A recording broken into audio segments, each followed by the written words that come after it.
Hello, welcome to A Drink with James, I believe episode 3.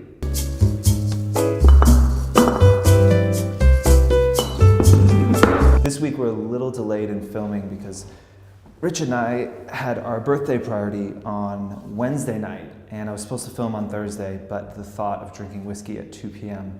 on Thursday was enough to make me want to vomit. So actually drinking it probably would have definitely gotten me there. So it's Friday afternoon, we're drinking, I'm answering questions. This should be fun. Yeah, JC, so this is one we get all the time. How many times did you post to Instagram? First, hold on.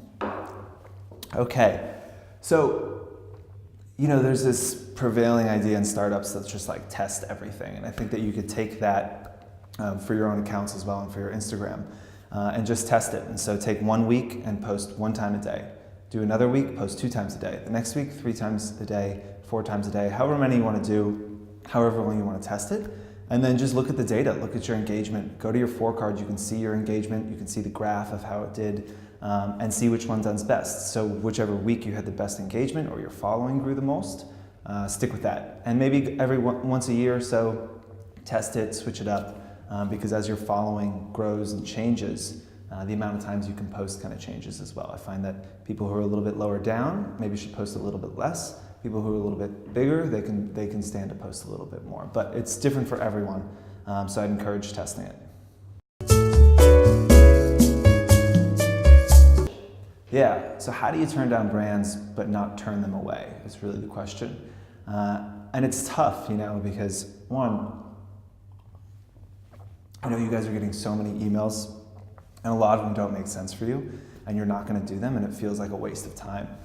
I think with anything, just be nice, be sincere. There's this thing called the shit sandwich, where you have, good news, bad news, good news. So you start the email really nice, hey, so good to hear from you, etc., etc.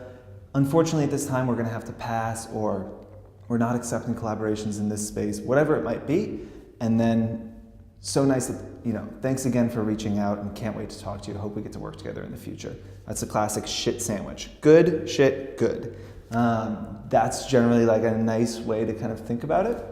And then, should you reply to every single email? I'd say yes. I know it's a pain. There's things you can use, one being text expander, which you should check out, but it lets you create canned messages in your emails. So you could kind of create that that message where you're saying no and just put it into emails really quickly. The importance of answering every email, again, it might seem like overkill, is that let's say somebody is working at a brand, it's not a great fit for you, and they reach out, or they've reached out 2 or 3 times, and you're not responding. First of all, they're reaching out because they really love you, they love your content, they want to work with you. So then you don't respond, and then they move to a really great brand, right? And you reach out, and you say, I'd love to collaborate.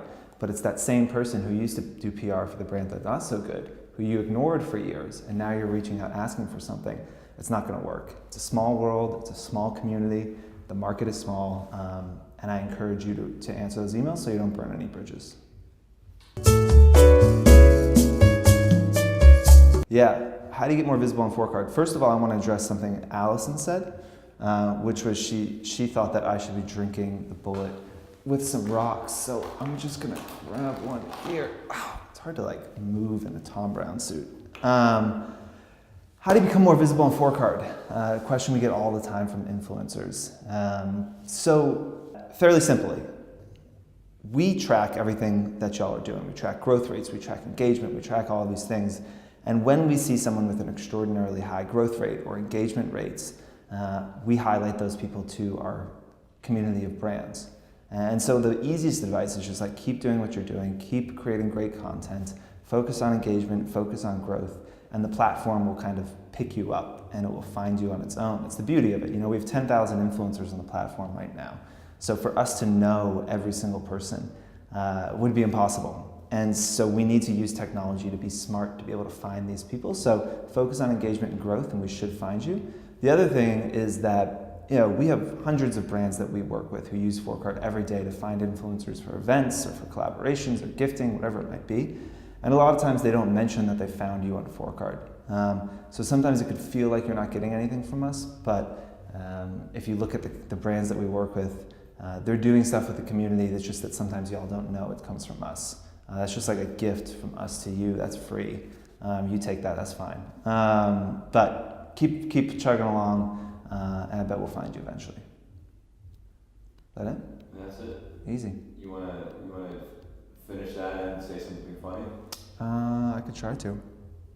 So that is it for episode 3. Thank you so much for tuning in. You guys continue to enjoy these things, which is awesome. Somebody said that I'm like a less conceited version of Gary Vaynerchuk, which is crazy because literally I've never been less conceited than anybody in my entire life. So that was a real thrill. Keep watching. Keep sending questions in. #DrinkWithJames. I'll answer them. I'll keep drinking. Thank you. Cheers.